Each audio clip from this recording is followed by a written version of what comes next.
पूरग्रस्त शेतकऱ्यांसाठी आता ऊस उत्पादकांकडून पैसे घेण्याचा निर्णय राज्य सरकारने घेतलेला आहे। राज्य सरकारला आम्हाला सांगायचं आहे की जशी पूरग्रस्तांची अवस्था वाईट आहे तशीच ऊस उत्पादकांची सुद्धा अवस्था वाईटच आहे, लक्षात ठेवा। ऊस उत्पादक शेतकरी पण मरणाच्या दारात उभा आहे, कारण अनेक साखर कारखान्यांनी ऊसाची एकरकमी एफआरपी दिलेली नाही, त्यामुळे ऊस उत्पादक शेतकरी पण संकटात आहे। राज्य सरकारला खऱ्या अर्थानं जर पूरग्रस्तांना मदत करायची असेल तर मला असं वाटतं की पुढचे 4 वर्ष एकाही आमदारांनी पगार घेऊ नये।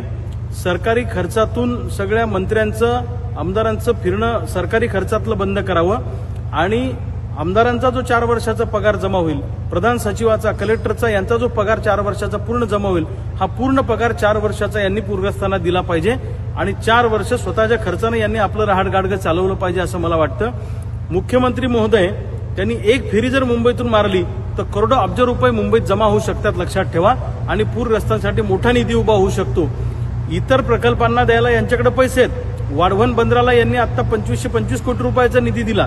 दुसऱ्या बाजूला बोरिवली जो ठाणे भुयारी महामार्ग आहे त्याच्यासाठी पैसा दिला। इतर प्रकल्पांना त्यांनी 4 दिवसापूर्वी पैसे दिले। अरे इतर प्रकल्प थांबवा आणि इतर प्रकल्पांसाठी जे देण्यात येणारे पैसे ते थांबवा आणि ते सगळे पैसे पूरग्रस्तांसाठी त्या ठिकाणी वितरित करा, अशी आमची मागणी आहे।